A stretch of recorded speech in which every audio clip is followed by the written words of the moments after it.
अस्सलाम वालेकुम। हमने एफएससी पार्ट 2 का चैप्टर नंबर 8 स्टार्ट किया हुआ है, एलिफेटिक हाइड्रोकार्बन्स। आज इसका लेक्चर नंबर 7 है। हम बेसिकली हाइड्रोकार्बन्स को डिस्कस कर रहे हैं और हाइड्रोकार्बन्स में आज हमारा जो टॉपिक है वो है फ़िज़िकल प्रॉपर्टीज़ हमने डिस्कस करनी है। हमने बेसिकली हाइड्रोकार्बन्स में हम एल्केन सबसे पहले डिस्कस कर रहे हैं। एलिफेटिक हाइड्रोकार्बन्स में बेसिकली दो तीन मेजर टॉपिक्स हैं, वो है एल्केन्स, एल्कीन्स और एल्काइंस। हम आज एल्केन्स को स्टार्ट कर रहे हैं। हमने एल्केन्स की मेथड्स ऑफ प्रिपरेशन डिस्कस कर लिए हैं इससे पहले लेक्चर्स में। आज हम इनकी पर्टिकुलरली फिजिकल प्रॉपर्टीज़ के बारे में डिस्कस करेंगे। तो चलो स्टार्ट करते हैं। ओके, ये हमारा लेक्चर नंबर 7 है, फिजिकल प्रॉपर्टीज़ ऑफ एल्केन्स है। अच्छा, एल्केन्स में सबसे पहले इनकी फ़िज़िकल प्रॉपर्टीज़ में, किसी भी चीज़ की फ़िज़िकल प्रॉपर्टीज़ में सबसे पहले जो चीज़ आती है वो है इसकी नेचर। उसकी नेचर क्या है? नेचर का मतलब होता है वो मैटर की किस फॉर्म में है। मैटर की फॉर्म का मतलब होता है आइदर वो गैशियस है, सॉलिड है या लिक्विड है। ठीक है, तो जो एल्केन्स होते हैं उसमें कार्बन नंबर 1 से लेके कार्बन नंबर 4 जो होते हैं, चूँकि वो स्मॉलर साइज़ में होते हैं तो उनमें इतने इंटरमोलिकुलर फोर्सेस स्ट्रॉन्गर नहीं होती, इस वजह से वो होते हैं वो मैक्सिमम गैशियस फॉर्म में होते हैं और ये कलरलेस और ऑर्डरलेस होते हैं। ठीक है, उसके बाद जो कार्बन नंबर 5 से 17 तक होते हैं उनमें चूँकि थोड़ा सा मोलिकुलर मैस इंक्रीज़ हो जाता है हर एक नेक्स्ट एडिशन में। जब मोलिकुलर मैस जो है जैसे फॉर मीथेन और इथेन में कन्वर्ट हुआ तो बेसिकली CH2 ग्रुप की एडिशन हुई है। ठीक है, हर जैसे जैसे चेन लेंथ इंक्रीज़ होती जा रही होती है वैसे वैसे उसमें चेन में CH2 ग्रुप जो है वो ऐड हो रहा होता है। सही है, तो फिर जैसे जैसे मोलिकुलर वेट इंक्रीज़ करता जाता है और जो मोलिक्यूल्स हैं उनमें नंबर ऑफ़ कार्बन एटम्स ज़्यादा होते जाते हैं तो उनमें इंटरमोलिकुलर फोर्सेस ज़्यादा होती जाती हैं, उनमें इंट्रामोलिकुलर फोर्सेस भी स्ट्रॉन्गर होती जाती हैं। बेसिकली इनमें जो इंटरमोलिकुलर फोर्सेस होती हैं ना एल्केन्स में, वो होती हैं वंडर वॉल फोर्सेस। तो जो हायर मोलिक्यूल्स में वो फोर्सेस जो हैं वो ज़्यादा डेवलप होना शुरू हो जाती हैं, जिसकी वजह से जब अट्रैक्शन ज़्यादा हो जाती है मॉलिक्यूल्स में तो ऑब्वियसली मॉलिक्यूल ज़्यादा पास आ जाते हैं। जब पास आ जाते हैं तो उनमें जो है गैप कम हो जाता है, स्पेस कम हो जाती है, तो वो फिर गैशियस से लिक्विड में कन्वर्ट हो जाते हैं। इसी वजह से जो कार्बन नंबर 5 से कार्बन नंबर 17 तक के अल्केन्स हैं वो लिक्विड होते हैं। ठीक है, लेकिन वो भी कलरलेस और ऑर्डरलेस होते हैं। और उसके बाद कार्बन नंबर 18 से ऑनवर्ड हायर जितने भी होते हैं, चूँकि उस लेवल पर मोलिकुलर मास बहुत ज़्यादा हो चुका होता है तो फिर उनमें अट्रैक्शन भी बहुत ज़्यादा हो चुकी होती है। इस वजह से वो जो मॉलिक्यूल्स होते हैं वो कंपाउंड्स सॉलिड में ही एग्जिस्ट करते हैं, लिक्विड या गैशियस में एग्जिस्ट नहीं कर सकते। तो फिर जो हायर होते हैं वो सॉलिड होते हैं और ये सब मॉलिक्यूल्स भी कलरलेस और ऑर्डरलेस ही होते हैं। ठीक है, तो सबसे पहले इसके नेचर में क्या है, या तो ये कार्बन नंबर 1 से 4 जो हैं वो जो हैं गैशियस होते हैं, कार्बन नंबर 5 to 17 जो होते हैं वो लिक्विड होते हैं और जो हायर होते हैं ऑनवर्ड वो सारे सॉलिड होते हैं। तो इसमें मैंने नीचे भी ये एक्सप्लेन किया है, जैसे जैसे मोलिकुलर मास इंक्रीज़ करता जाएगा तो उनमें अट्रैक्शन ज़्यादा होती जाएगी। अट्रैक्शन ज़्यादा होगी तो ऑब्वियसली आपस में इंटरेक्शन भी ज़्यादा होगा, तो अट्रैक्शन ज़्यादा होगी। अट्रैक्शन की वजह से स्ट्रॉन्गर बॉन्डिंग होगी, तो बॉन्डिंग जब स्ट्रॉन्गर होती जाएगी तो उनमें उनकी नेचर जो है वो गैशियस से लिक्विड और लिक्विड से फिर सॉलिड में कन्वर्ट हो जाएगी। ये इनकी पहली प्रॉपर्टी थी। ठीक है, एल्केन्स की जब हम फिजिकल प्रॉपर्टी पढ़ते हैं तो पहले उनकी नेचर होती है, उसके बाद नेक्स्ट है उसकी सॉलिबिलिटी। देखिए, जो एल्केन्स है ना ये ऑर्गेनिक है। जितने भी ऑर्गेनिक कंपाउंड होते हैं वो नॉन पोलर होते हैं, उनमें पोलैरिटी कम होती है। पोलैरिटी कब आती है? पोलैरिटी तब आती है जब इलेक्ट्रोनेगेटिविटी का डिफरेंस हो। अब हमने पहले भी बात की है, जो कार्बन है, जितने भी ऑर्गेनिक कंपाउंड्स हैं वो कंसिस्ट करते हैं कार्बन और हाइड्रोजन पर। जो कार्बन है इसकी इलेक्ट्रोनेगेटिविटी 2.5 है और जो हाइड्रोजन है इसकी इलेक्ट्रोनेगेटिविटी है 2.1। तो उनमें डिफरेंस है 0.4 का। अब आप देखिए, जो 0.4 का डिफरेंस है, जिस डिफरेंस 0.4 का है ये बहुत माइन्यूट है। ठीक है, इसका मतलब ये है कि इनमें तकरीबन डिफरेंस इलेक्ट्रोनेगेटिविटी का होता ही नहीं। जब डिफरेंस नहीं होगा तो इसका क्या मतलब होगा? जो कार्बन और हाइड्रोजन में या कार्बन कार्बन में, तो कार्बन कार्बन का बॉन्ड होगा तो उसमें तो फिर डिफरेंस तो बिल्कुल भी नहीं होगा ना, उसमें तो 2.5 कार्बन के दूसरे कार्बन की भी 2.5 है, तो इलेक्ट्रोनेगेटिविटी का डिफरेंस 0 होगा। तो इनमें जो थोड़ा बहुत डिफरेंस होगा उसकी वजह से उसमें भी तकरीबन इलेक्ट्रॉन्स की जो शेयरिंग है ना वो इक्वली होगी। इक्वल शेयरिंग का क्या मतलब है? इसका मतलब ये है इन दोनों के पास वो इलेक्ट्रॉन्स ना, दोनों कार्बन और हाइड्रोजन दोनों के पास इलेक्ट्रॉन इक्वली शेयर्ड है। इक्वली इलेक्ट्रॉन्स शेयर्ड हैं तो उनमें अगर किसी एक साइड पर अगर इलेक्ट्रोनेगेटिविटी का डिफरेंस होता है और किसी एक साइड पर इलेक्ट्रॉन ज़्यादा पुल हो जाते हैं तो उस पर पार्शियल नेगेटिव और दूसरी साइड पर पार्शियल पॉजिटिव चार्ज आ जाता। लेकिन यहाँ पे तो चूँकि डिफरेंस नहीं है, इस वजह से इलेक्ट्रोनेगेटिविटी का डिफरेंस नहीं आएगा। डिफरेंस नहीं आएगा तो पोलैरिटी जनरेट नहीं होगी, पोलैरिटी नहीं जनरेट होगी तो जो कंपाउंड है वो नॉन पोलर होगा। इस वजह से एल्कीन्स नॉन पोलर होते हैं। और जो हमने एक रूल पढ़ा था लाइक डिज़ोल्व लाइक, ये नॉन पोलर हैं तो ऑफ कोर्स ये नॉन पोलर सॉल्वेंट्स में ही सोलेबल होंगे ना। जो ऑर्गेनिक सॉल्वेंट्स हैं सारे नॉन पोलर होते हैं, इस वजह से non polar alkanes non polar solvents में सोलेबल होती हैं और ये इनसोलेबल होते हैं और पोलर सॉल्वेंट्स में, जैसे वाटर एक पोलर सॉल्वेंट है उसमें इनसोलेबल होंगे, लेकिन अगर बेंजीन में ईथर में ये सोलेबल होंगे क्योंकि वो नॉन पोलर होते हैं। ठीक है, तो एल्केन्स नॉन पोलर हैं, इस वजह से नॉन पोलर सॉल्वेंट्स में सोलेबल होंगे और जो पोलर सॉल्वेंट्स है लाइक वाटर उसमें ये सोलेबल नहीं होंगे। ठीक हो गया। इनकी solubility simply like dissolve like वाले जो एक प्रिंसिपल है उस पर बेस करती है। उसके बाद जो नेक्स्ट प्रॉपर्टी है इसके फिज़िकल कांस्टेंट्स। फिज़िकल कांस्टेंट्स क्या होते हैं? Melting point, boiling point, density. एक सिंपल सा रूल याद कर लें, ये तीनों कांस्टेंट्स मोलिकुलर मास पे डिपेंड करते हैं। जैसे जैसे मोलिकुलर मास इंक्रीज़ करता जाता है, मोलिक्यूल आप पास आते जाते हैं, उनमें बॉन्डिंग स्ट्रॉन्ग होती जाती है। बॉन्डिंग स्ट्रॉन्ग होती जाती है तो ओबियसली उनके मेल्टिंग पॉइंट्स भी इंक्रीज़ कर जाते हैं, उनको ब्रेक करना मुश्किल हो जाता है ना, इस वजह से उनको बॉयल करना, उनको मॉलिक्यूल्स को ब्रेक करना और उनको बॉयल करना या उनको मेल्ट करना डिफ़िकल्ट हो जाता है। इस वजह से उनकी डेंसिटी भी इंक्रीज़ हो जाती है, मतलब उनका वज़न भी इंक्रीज़ हो जाता है। ठीक हो गया। तो जैसे जैसे एल्केन्स हायर में कन्वर्ट होते जाते हैं, जैसे जैसे वो गैशियस से लिक्विड और लिक्विड से सॉलिड में कन्वर्ट होते जाते हैं, तो ऑफ कोर्स देखें सिंपल बात है, जो सॉलिड है उनमें मोलिकुलर मास ज़्यादा है ना, तो आपने देखें सॉलिड जो होते हैं उनकी डेंसिटी भी ज़्यादा होती है, सॉलिड को बॉयल करने में ज़्यादा टाइम लगता है, उनको मेल्ट करने के में भी ज़्यादा टाइम लगता है।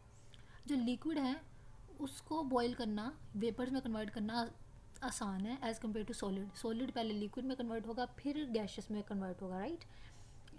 तो इसमें डिफरेंस किस चीज़ का है? मोलिकुलर मास का डिफरेंस है। हायर में मोलिकुलर मास ज़्यादा, बॉइलिंग पॉइंट ज़्यादा, मेल्टिंग पॉइंट ज़्यादा, डेंसिटी ज़्यादा। लेकिन एक चीज़ जो डिक्रीज़ होती है मोलिकुलर मास के इंक्रीज़ होने से वो है सोलिबिलिटी। जब मोलिकुलर मास इंक्रीज़ करता है ना तो CH2 ग्रुप ऐड होता जाता है। वो जब ऐड होगा तो उसमें नॉन पोलर नेचर इंक्रीज़ होगी। सोलिबिलिटी डिक्रीज़ होने का मतलब क्या है? पोलर सॉल्वेंट्स में सोलिबिलिटी डिक्रीज़ होती जाएगी। ठीक है, मोलिकुलर मास बढ़ने से पोलर सॉल्वेंट्स में सोलिबिलिटी डिक्रीज़ होगी और मोलिकुलर मास के इंक्रीज़ होने से डेंसिटी भी इंक्रीज़ होगी, बॉइलिंग पॉइंट भी इंक्रीज़ होगा और मोलिकुलर मेल्टिंग पॉइंट भी इंक्रीज़ होगा। ठीक है, ये इसके सारे फिजिकल कांस्टेंट जो हैं वो मोलिकुलर मास से रेलिवेंट होते हैं। अब हम एक एक को इंडिविजुअली पढ़ते हैं। हम देखें जो बॉइलिंग पॉइंट है ना, अच्छा हम यहाँ पे सिर्फ बॉइलिंग पॉइंट और मेल्टिंग पॉइंट को ही डिस्कस करेंगे क्योंकि हमारी बुक में पर्टिकुलरली इन्हीं को डिस्कस किया है। सोलिबिलिटी को हम इससे पहले डिस्कस कर चुके हैं। जो बॉइलिंग पॉइंट है उसका ये सीन है कि मैंने आपको बताया कि एल्केन है ना, जैसे उनमें CH2 हर वेरी नेक्स्ट कंजक्टिव एल्केन में, जैसे मीथेन से इथेन है, इथेन से प्रोपेन है, प्रोपेन से ब्यूटेन है, सब में एक CH2 ग्रुप का एडिशन हो रहा है। और जैसे जैसे सब में CH2 ग्रुप का एडिशन होता है वैसे वैसे एक CH2 के एडिशन से boiling point 20 to 30 degree Celsius increase हो जाता है। यानी कि अगर पहले प्रोपेन था और अब वो ब्यूटेन है, तो अगर प्रोपेन का बॉइलिंग पॉइंट 10 था ना, तो ब्यूटेन का अब 30 हो गया, 20 डिग्री सेल्सियस इंक्रीज़ करके। ठीक है, तो सिंपली यहाँ पे लॉजिक ये है कि मोलिकुलर मास इंक्रीज़ हो रहा है, तो उसकी वजह से उनमें बॉन्ड स्ट्रॉन्ग हो रहे हैं। तो अब नेक्स्ट टाइम जो हायर मोलिकुलर मास वाला कंपाउंड है उसको बॉयल करने के लिए ज़्यादा टेम्परेचर देना पड़ेगा, ठीक है। अच्छा, अब एक बात यहाँ पे देखने वाली है कि जो स्ट्रेट चेन एल्केन होते हैं ना, इनका बॉइलिंग पॉइंट ज़्यादा होता है एज़ कम्पेयर टू ब्रांच्ड। हम वैसे नॉर्मली सोचते हैं कि जो ब्रांच है ना, अगर कोई कंपाउंड ब्रांचिंग में है तो हम यूजुअली ये कंसिडर कर रहे होते हैं क्योंकि वो ब्रांचिंग में है तो वो ज़्यादा क्लोज है तो उनके बॉइलिंग पॉइंट ज़्यादा होने चाहिए। लेकिन जब एक्सपेरिमेंटली ऑब्जर्व किया गया तो हैरत की बात है, जो स्ट्रेट होते हैं, स्ट्रेट का मतलब है ये वाले जो बिल्कुल चेन में है ना, सीधी चेन में है, वो चेन में जो स्ट्रेट है ना उनका बॉइलिंग पॉइंट ज़्यादा था। लेकिन जो ब्रांच में थे यानी यूँ अटैच थे, कोई यहाँ पे ब्रांच अटैच है, जैसे यहाँ से यूँ ये एक चेन चल रही है, ठीक है, ये एक चेन जा रही है और यहाँ पे कोई ब्रांच आ गई है, यहाँ पे कोई ब्रांच आ गई है, ठीक है, और इसका इस तरह से। तो ब्रांचिंग में मोलिकुलर वेट का बॉइलिंग पॉइंट कम था, लेकिन स्ट्रेट एल्केन्स में बॉइलिंग पॉइंट ज़्यादा था। तो फिर स्टडी करने में पता चला ऐसा क्यों होता है। ऐसा इस वजह से होता है क्योंकि जब स्ट्रेट है ना कंपाउंड, देखें स्ट्रेट है तो सरफेस एरिया ज़्यादा है, जैसे ये एक चेन है ना स्ट्रेट है, सरफेस एरिया ज़्यादा मतलब कि यहाँ से भी इंटरेक्शन कर सकते हैं, यहाँ से भी कर सकते हैं, यहाँ से भी कर सकते हैं, यहाँ से भी, यहाँ से भी, यहाँ से भी इंटरेक्शन दूसरे इन्वायरमेंट में दूसरी चीज़ों के साथ, यहाँ से भी इंटरेक्शन कर सकती है, यहाँ से भी, यहाँ से भी, यहाँ से भी, यहाँ से भी, यहाँ से भी, दूसरी चीज़ों से मुराद है दूसरे मोलिक्यूल से। अभी एक स्ट्रेट चेन है जो कि अपनी सरफेस एरिया चूँकि उसका ज़्यादा है तो अपनी सारी साइड से वो सराउंडिंग मोलिक्यूल के साथ इंटरेक्शन कर सकती है। तो इसका मतलब है सराउंडिंग मोलिक्यूल्स के साथ अपनी फोर्सेस ऑफ इंटरेक्शन डेवलप कर सकती है, जिनको वंडर वॉल फोर्सेस कहते हैं। वो वंडर वॉल फोर्सेस जो है ना ये डेवलप कर सकती है अपने सराउंडिंग के साथ एक स्ट्रेट चेन। लेकिन अगर कोई चेन ब्रांच्ड है, देखें अगर कोई चेन ब्रांच्ड है इस तरह से, एक ये है, एक ये है, ये कोई स्ट्रेट चेन रन कर रही है, ठीक है, ये एक स्ट्रेट चेन है और यहाँ पे एक ब्रांच है, यहाँ पे एक ब्रांच अटैच है, यहाँ पे एक कार्बन है, यहाँ पे एक कार्बन है, यहाँ पे भी एक कार्बन अटैच है, ठीक है, यहाँ पे भी एक कार्बन अटैच है। अब ये जो है इसकी ये जो चेन है ना, अब इसका सरफेस एरिया रिड्यूस हो गया, ये यहाँ से इंटरेक्शन कर सकती है, यहाँ से कर सकती है, यहाँ से कर सकती है, यहाँ से कर सकती है, इस साइड से कर सकती है, लेकिन ये वाली इस जगह से नहीं इंटरेक्शन कर सकती। लेकिन जो स्ट्रेट चेन है वो हर जगह से अपने सराउंडिंग के साथ इंटरेक्शन कर सकती है, सराउंडिंग मोलिक्यूल के साथ हर जगह से वंडरवॉल फोर्स इंटरेक्शन डेवलप कर सकती है।